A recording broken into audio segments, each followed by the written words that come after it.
بسم اللہ الرحمن الرحیم۔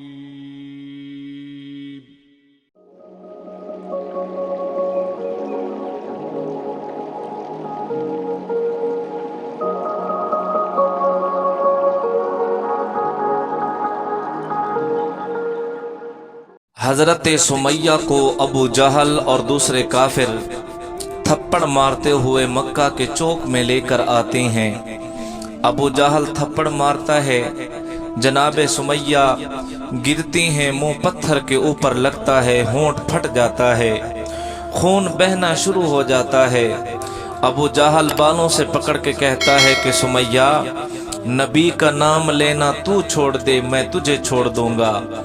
وہ سمیہ جس کے سر کے بال بھی سفید ہو چکے تھے، بربٹے بھی سفید ہو چکے تھے، آپ کہتی ہیں ابو جہل میری تو ایک جان ہے، اگر لاکھوں جانوں ہوں نبی کے نام پر قربان کر دوں گی۔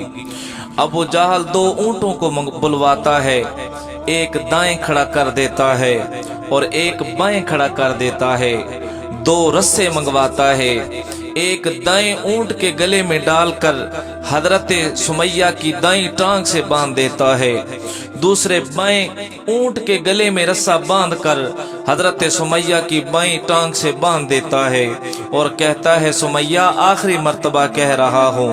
حضرت سمیہ کہتی ہیں جان تو جا سکتی ہے پر سونے نبی کا نام نہیں جا سکتا۔ اونٹوں کو یک بار دوڑایا جاتا ہے۔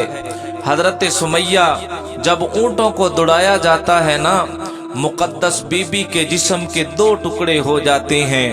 جب مقدس بی بی کا خون مکہ کے چوک میں گرتا ہے تو وہ ایک پیغام دے کر جاتی ہے، ایک طرف جان ہو، ایک طرف دین اسلام ہو، ایک طرف جان ہو، ایک طرف پیارے آقا علیہ الصلوۃ والسلام کا نام ہو۔ جان کے پیچھے سرکار کے دین کو نہیں چھوڑنا، جان کے پیچھے پیارے آقا علیہ الصلوۃ والسلام کے دیے ہوئے ایمان کو نہیں چھوڑنا، بلکہ جان کا نذرانہ پیش کرنے کے بعد یہ کہنا چاہیے کیا پیش کروں تجھ کو، کیا چیز ہماری ہے، یہ دل بھی تمہارا ہے اور یہ جان بھی تمہاری۔